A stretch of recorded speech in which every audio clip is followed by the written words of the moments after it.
500 feet of icy cold Lake Superior water, but several people have made the voyage to this dangerous location to view the most famous of Great Lakes shipwrecks. In all, 5 expeditions have now looked at the Edmund Fitzgerald, but they took the latest expedition to find out the clues to the missing crew. News 5's Ric Mixter and videographer Tom Knob went on that expedition and have more on one of the lake's deepest secrets. Okay, I understand that the body is not in the wreckage itself. No, negative. It's out on the seafloor next to the wreckage.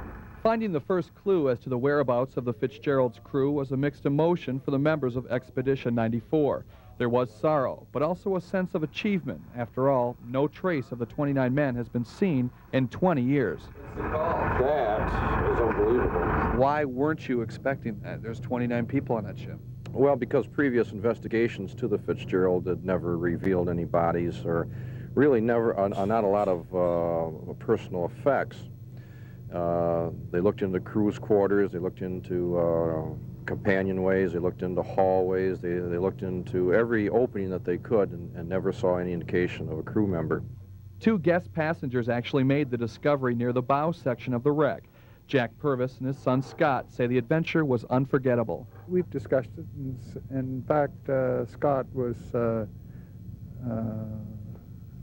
almost expecting to see a body. He had discussed it before we went down, thinking that we might see something and what it would be like. And we'd been at the funeral home a week ago to visit a friend, and so it wasn't much different. It's so quiet and dark down there. It reminds me of a church, is knowing that God's down there. There's a lot of ramifications, both ethic and legal, and we wanted to make sure that we were covered.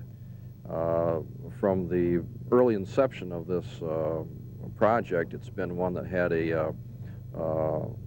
a human interest to it, but it also had a lot of respect. Over the years, I've had a great amount of respect for the surviving family members that I've met and the people that have been involved in Great Lakes shipping or tragedies. That respect was especially important when the family of a lost crewman arrived at a memorial before the dives. All 29 crewmen are also remembered by a special plaque that is now floating at the bottom of Lake Superior near the wreck site. On the first American expedition to the Edmund Fitzgerald, this is Ric Mixter. Well, it's amazing stuff. Tonight, the Canadian government hinted that it may well order the recovery of human remains found near the ship. Rick will highlight that expedition in 1994 in a special series beginning next week.